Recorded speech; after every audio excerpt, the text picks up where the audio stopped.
In the heart of the wilderness, a creature shrouded in a formidable coat of armor roams the forest floor. This is the porcupine, nature's spiky wonder, an animal often misunderstood, yet possessing a surprisingly intricate and gentle life story. Far from the aggressive image many hold, the porcupine is a master of defense, not offense. Its famous quills, which can number up to 30,000, are not weapons for attack, but a brilliant evolutionary shield. These modified hairs are sharp, barbed, and serve as an unmistakable warning to any predator that gets too close. Stay away, or you'll regret it. Contrary to popular belief, porcupines can't shoot their quills. Instead, the quills detach easily upon contact, embedding themselves into an attacker's skin. This passive defense allows the porcupine to live a largely peaceful existence, focusing on the important tasks of foraging and survival. But the world of porcupines is more diverse than you might imagine. There are nearly 30 different species, broadly divided into two main groups: the Old World porcupines of Africa, Europe, and Asia, and the New World porcupines found throughout the Americas. Old World porcupines are terrestrial, often larger, and adorned with clusters of long, imposing quills. Their New World cousins, however, are typically smaller, more arboreal, and possess shorter quills, mixed with their fur. Many, like the North American porcupine, have even adapted prehensile tails, helping them navigate their treetop world with surprising agility. Despite their geographic and physical differences, they all share the fundamental challenge of finding a partner and bringing the next generation into the world. A task made uniquely complicated by their prickly anatomy. As the vibrant colors of summer begin to fade into the crisp air of late summer and early autumn, a change comes over the usually solitary porcupine. This is the mating season, a time driven by ancient biological rhythms.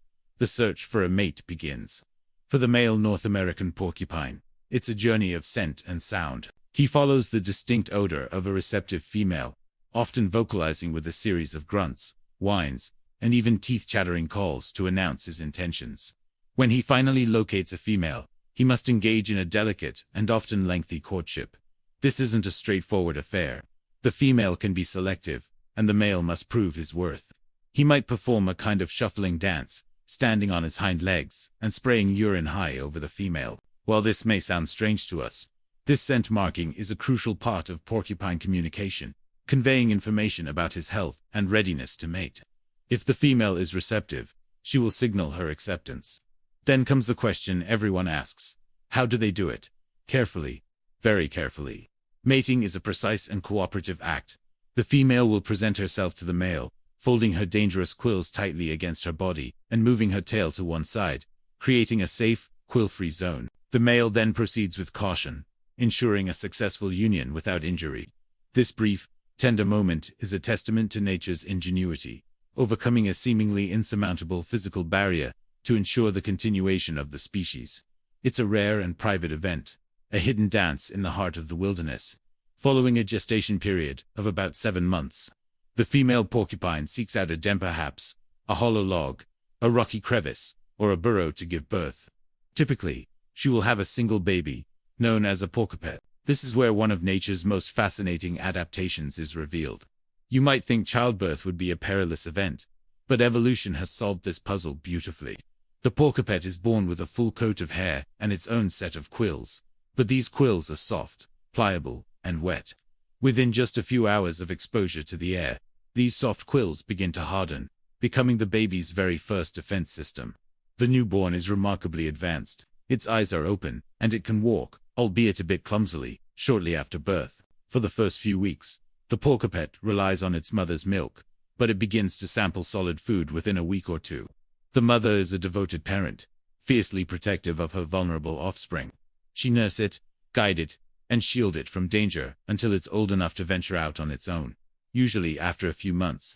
This period of maternal care is crucial for the young porcupine to learn the essential skills of survival. What fuels these spiky creatures? Porcupines are primarily herbivores, with a diet that changes with the seasons. In the spring and summer, their menu is lush and varied. They feast on leaves, twigs, buds, flowers, and fruits. They are particularly fond of plants, high in sodium, and will often be seen near roadsides, where salt is used for dicing. But it's in the winter that their true resilience shines. When the tender greens are gone, porcupines switch to a much tougher food source: bark, using their powerful, ever-growing incisor teeth. They gnaw through the outer bark of trees to reach the nutritious inner layer, the cambium. This can sometimes cause damage to trees, but it's a vital survival strategy that allows them to endure the harshest winters. Their digestive system is highly adapted to break down this tough, fibrous material, extracting every possible nutrient. This ability to thrive on such a challenging diet is a key reason for their success across such a wide range of environments. And their range is indeed vast. Porcupines are incredibly adaptable, inhabiting a remarkable diversity of habitats across the globe. From the dense, temperate rainforests of North America to the arid deserts of Africa and the rugged, rocky highlands of Asia, they have carved out a niche for themselves. New World porcupines are often found in coniferous and mixed forests, where they can climb trees to find food and escape predators. Old World species, being more ground-dwelling, are common in savannas, grasslands, and rocky outcrops, where they can dig extensive burrows for shelter. This incredible adaptability speaks to their robust and versatile nature, whether it's a Canadian forest blanketed in snow or a sun-scorched African plain. The porcupine has the tools and the tenacity to survive. Their presence across continents and climates is a testament to the success of their unique evolutionary design centered around defense, patience, and a diet of what nature provides, no matter how sparse.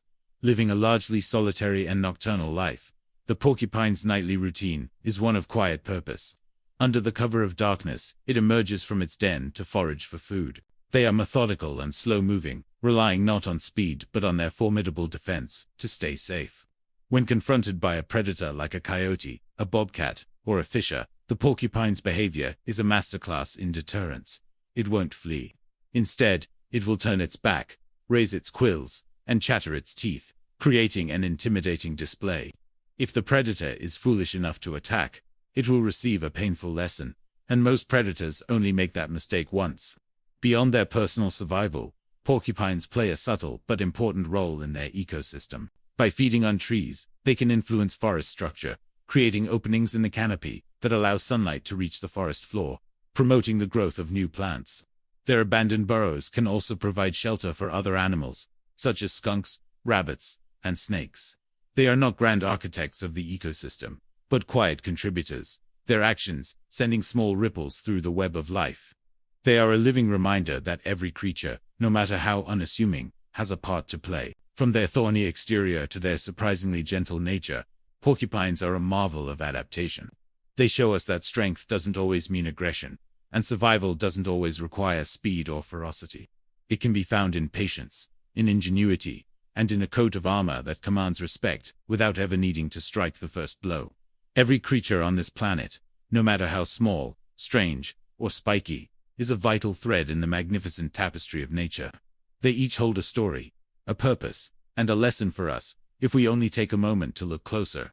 The porcupine reminds us that there is complexity and beauty in every corner of the natural world, a world we must continue to explore, understand, and protect. Thank you so much for joining us on this journey into the life of the porcupine. If you enjoyed learning about this incredible animal, please hit that like button, and consider subscribing for more deep dives into the wonders of the wild. We'll see you in the next one.